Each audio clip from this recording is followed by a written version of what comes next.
எல்லாருக்கும் வணக்கம். ஸோ இந்த வீடியோவில் நம்ம வந்து சொல்கிறது என்ன அப்படின்னா, நம்ம லைஃப் வந்து ரொம்ப வந்து கிஃப்டட் அப்படிங்கிறத வந்து நான் வந்து உங்களுக்கு வந்து சொல்ல விரும்புகிறேன். கண்டிப்பாக உங்கள் எல்லாருக்கும் வந்து தெரிஞ்சிருந்திருக்கலாம். ஏன்னா நம்ம லைஃப் கிஃப்டடுங்கிறத நீங்கள் சொல்லி தான் எங்களுக்கு தெரியணுமா, எங்களுக்கே தெரியும் அப்படிங்கிறது நினச்சிங்க அப்படின்னா மேபி யுவர் ரைட். உண்மையிலே சொல்லணும் அப்படின்னா, நான் யோசித்து பார்த்துருக்கேன். நம்ம லைஃப் வந்து இனி வந்து ரொம்ப கஷ்டமாக இருக்கே அப்படின்னு சொல்லி நான் வந்து யோசித்து பார்த்துருக்கேன். ஆனால் ஒரு 1 இயர் கழித்து பார்த்தோம் அப்படின்னா, 1 இயருக்கு முன்னாடி நான் எப்படி இருந்தேன் அப்படின்னா, அந்த லைஃப்பை நான் வந்து மிஸ் பண்ணியிருக்கேன். மிஸ் பண்ணிகிட்ருக்கேன் இன்னுமே. ஸோ என்றைக்குமே வந்து எனக்கு தெரிஞ்சு வந்து ஒரு கஷ்டமான வாழ்க்கையாக வந்து என் கண்ணுக்கு வந்து தெரியவே இல்லை. But at the same time நான் உங்கள்கிட்ட ஒரு விஷயத்த சொல்லணும்னு நினைக்கிறேன். லைஃப் வந்து பார்த்தோம் அப்படின்னா பீஸ்ஃபுல்லாக, ஹாப்பியாக வந்து வாழ பாருங்கள்.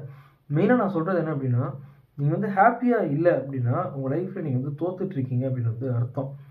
நம்ம லைஃப்பில் நம்ம வந்து ஹார்ட் ஒர்க் பண்ணலாம், ஸ்மார்ட் ஒர்க் பண்ணலாம், கடுமையாக உழைக்கலாம், விடாமுயற்சியோடு இருக்கலாம், ஓகேவா, போராடலாம். அதெல்லாம் நான் வந்து எதுவுமே சொல்லலை.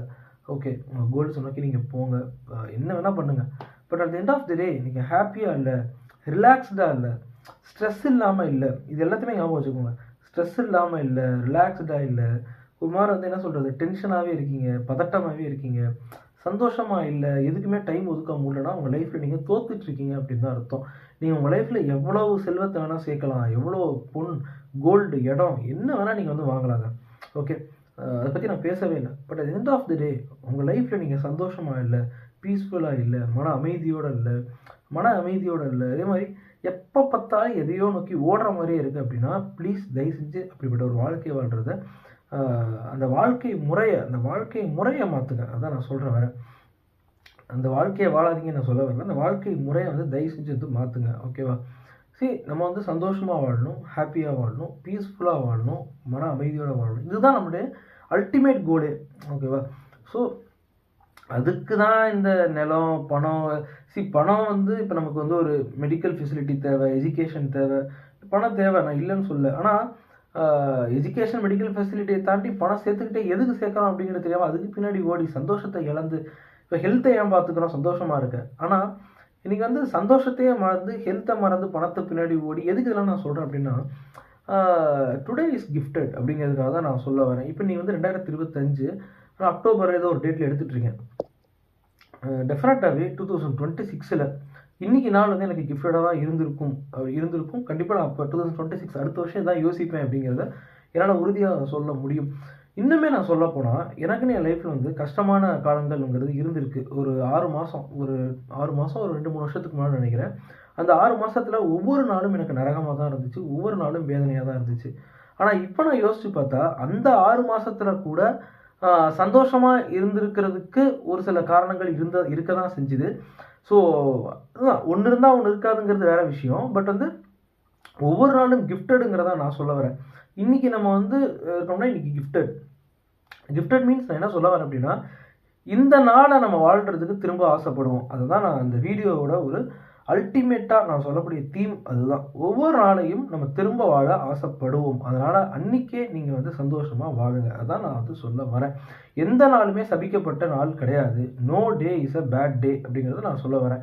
எந்த நாளுமே மோசமான நாள் அப்படிங்கிறதெல்லாம் கிடையாது.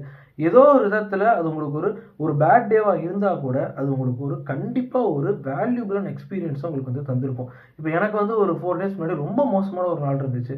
லைக் வந்து ஒரு மிகப்பெரிய ஒரு மன கஷ்டத்தையும், மன உளைச்சலையும், மன அழுத்தத்தையும், ஸ்ட்ரெஸ்ஸையும், டென்ஷனையும் கொடுத்தனால எனக்கு ஒரு 1 வீக்குக்கு முன்னாடி ஏதோ ஒரு நாள் இருந்துச்சு. பட் ஆனால் at the end of the day அது எனக்கு கொடுத்த அந்த எக்ஸ்பீரியன்ஸுங்கிறத வந்து ரொம்ப ஒரு விலை மதிப்பற்ற ஒரு எக்ஸ்பீரியன்ஸுங்கிறது. அதாவது வந்து லைஃப்பில் வந்து ரொம்ப வேல்யூபிளான எக்ஸ்பீரியன்ஸ். லைக் என்னென்னா, நான் போயிட்டு அந்த டேரக்ஷனையே மாற்றிருச்சு, என்னுடைய திங்கிங்கை மாற்றிருச்சு, என்னுடைய செயல்களை மாற்றிருச்சு, நம்முடைய உலகத்தை நம்ம பார்க்கக்கூடிய பார்வையை மாற்றிருச்சு, எல்லாத்தையுமே மாற்றிருச்சு. ஒரு கசப்பான அனுபவம், ஒரு வலி மிகுந்த ஒரு அனுபவம், ஒரு பெயின்ஃபுல் டே, ஒரு பெயின்ஃபுல் எக்ஸ்பீரியன்ஸ், ஒரு பெயின்ஃபுல் லெசன், ஒரு பெயின்ஃபுல் நான் மீட் பண்ண பெயின்ஃபுல் பீப்புள் நம்ம சொல்ல முடியாது. நான் மீட் பண்ண பீப்புள் கொடுத்த பெயின்ஃபுல் லெசன்ஸ் அப்படின்னு நம்ம வந்து சொல்லிக்கலாம்.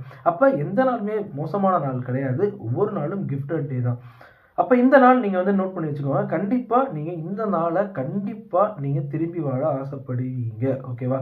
அதே மாதிரி ஒரு மோசமான நாள்னா கூட நல்லா நம்ம ஆழ் மனசுக்கு தெரியும். அது இன்னமும் மோசமாக இருக்கிறதுக்கான சூழ்நிலை இருந்திருக்கும் இல்லையா? எவ்வளோ மோசமாக வேணா போயிருக்கலாம் இல்லையா நம்ம லைஃபு.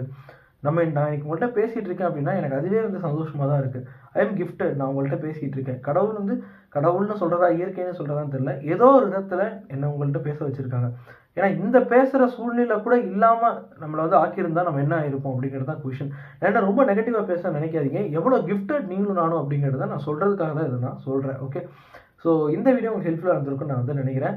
ஸோ அடுத்த வீடியோஸில் பார்ப்போம். என்னோடய வீடியோவோட குவாலிட்டி ஆடியோ வீடியோலாம் எப்படி இருக்குங்கிறத எனக்கு கீழே வந்து கமெண்ட்டில் முடிஞ்சால் சொல்லுங்கள். இந்த வீடியோ ஹெல்ப்ஃபுல்லாக இருந்தாலும் முடிஞ்சால் எனக்கு வந்து சொல்லுங்கள். அப்போ தான் எனக்கு வந்து தெரியும். ஸோ அடுத்த வீடியோஸில் பார்ப்போம். பை. தேங்க்ஸ் ஃபார் வாட்சிங்.